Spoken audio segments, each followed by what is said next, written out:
નમસ્કાર, આપ જોઈ રહ્યા છો જનસાક્ષી ન્યૂઝ। નજર કરી આજના મુખ્ય સમાચારો પર।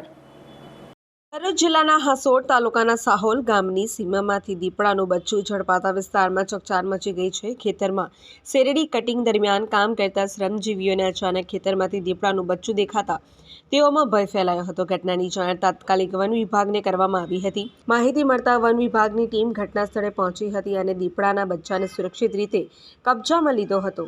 વન વિભાગ દ્વારા આસપાસના વિસ્તારમાં દીપડાની હાજરીની શક્યતાને ધ્યાનમાં રાખી સાવચેતીના પગલે લેવામાં આવ્યા છે। દીપડાની માતા નજીકમાં હોવાની આશંકાને લઈને ખેતરમાં બચ્ચા સાથે પાંજરું ગોઠવવામાં આવ્યું છે, જેથી માતા દીપડો બચ્ચાને લેવા આવે તો તેને પકડવામાં આવે। આ ઘટનાને કારણે સાહોલ ગામ સહિત આસપાસના વિસ્તારોમાં ગ્રામજનોમાં ફફડાટ ફેલાયો છે।